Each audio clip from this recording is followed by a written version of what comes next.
the news. Listen to the news and tick the 3 items which are mentioned in the headlines, and then fill in the gaps by writing no more than 3 words in the spaces provided. This is the 6 o'clock news for Thursday, and first the headlines are: a powerful earthquake rocked the U.S. Northwest on Wednesday. Frightened people ran into the streets of Seattle. Earthquake officials said British Columbia felt the shock but escaped any serious damage. Transport workers are on strike in Vancouver over a pay claim, and the strike looks set to spread to all of BC. In Moscow, Russian officials gave the green light on Wednesday to California millionaire Dennis Tito to become the first tourist in space. Now here's the news in detail. A strong earthquake hit Seattle at 10:54 a.m. on Wednesday. According to the National Earthquake Information Center in Golden, the magnitude 6.8 quake was centered 125 kilometers southeast of Victoria and 56 kilometers southwest of Seattle. About 250 people were reported injured in Seattle and Olympia. At least 3 of them are in serious condition. In Victoria, the earthquake caused buildings to sway and shook pictures off walls, but damage was minimal.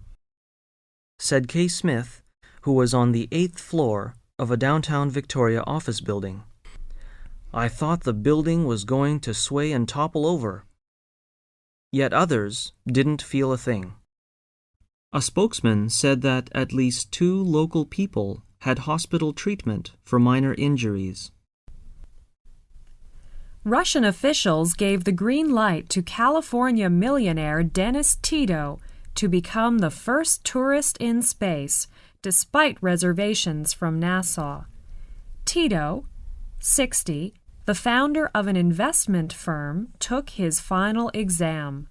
The Interdepartmental Committee, which routinely approves cosmonauts for spaceflight, included Tito in the primary crew set to launch on April 28th on a mission to the International Space Station. Tito will reportedly pay $20 million for the flight. He will spend about a week on the station, despite objections from NASA, who felt that an amateur on board could jeopardize safety if there were an emergency.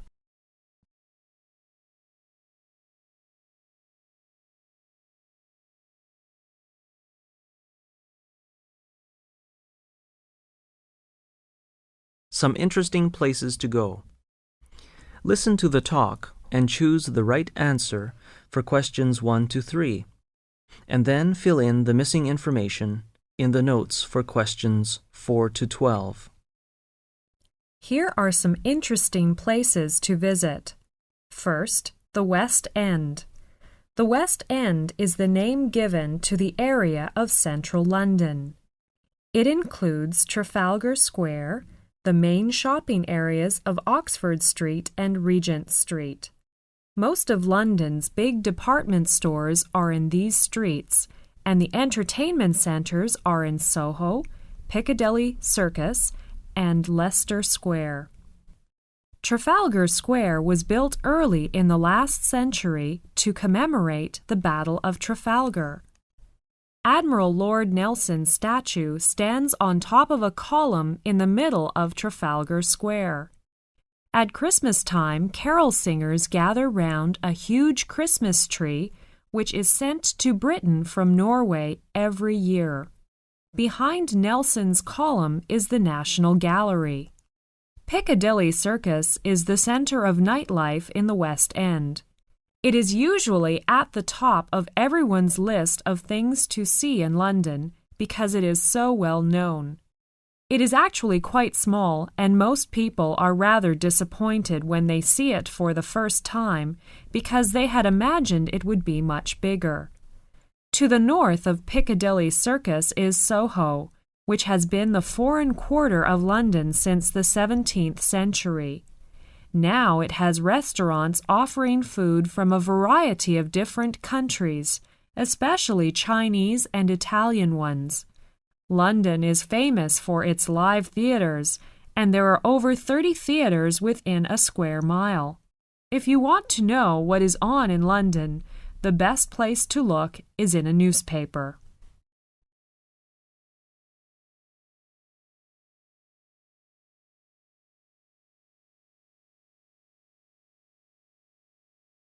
Trip to Belfast. Listen to the talk and fill in the missing information in the notes below. Good morning, everyone. Welcome to Belfast.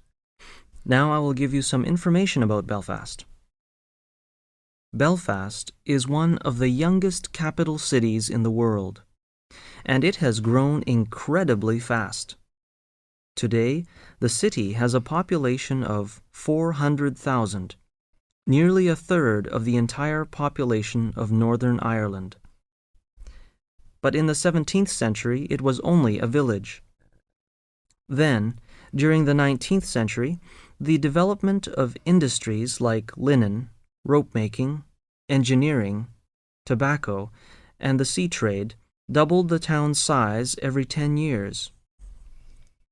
The city is well known for shipbuilding. It was here that the Titanic was built and sent out on her fatal maiden voyage. Here is your brief tour around Belfast. This morning, you will visit an art gallery, Belfast Cathedral, and City Hall. This afternoon, you will visit the zoo, and this evening, you will go to a concert at Ulster Hall.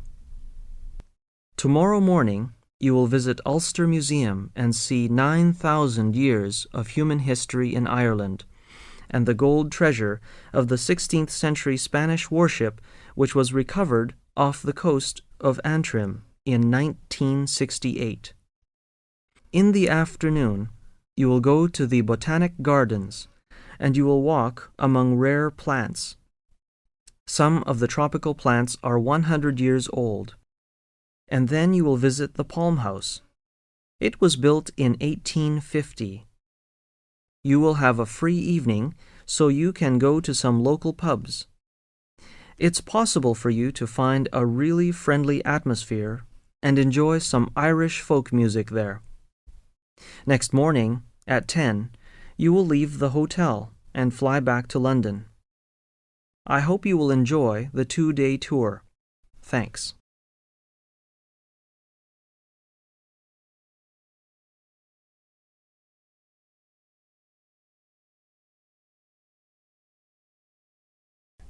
TV and radio.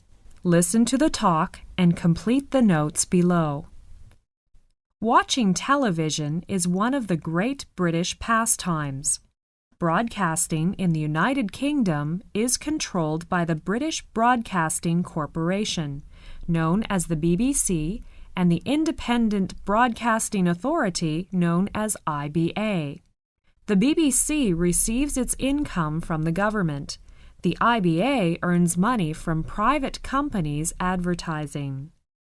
National radio is controlled by the BBC, and listeners can choose between 4 stations. Radio 1 is a pop music station with news and magazine-style programs.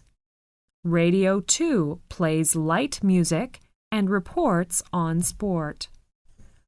Radio 3 plays classical music, and Radio 4 has news programs, drama, and general interest programs.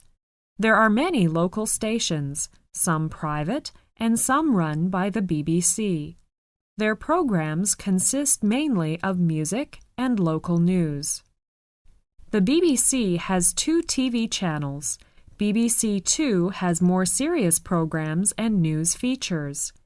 The IBA is responsible for looking after the regional independent TV companies who broadcast their own programs and those they have bought from other regions. There is a break in programs for advertisements about every 15 to 20 minutes. The most recent independent channel is Channel 4, and it has more specialized programs than the main channels. In general, people think the programs offered on British television are of a very high standard. Some people, however, are becoming worried about the amount of violence on TV and the effect this may have on young people.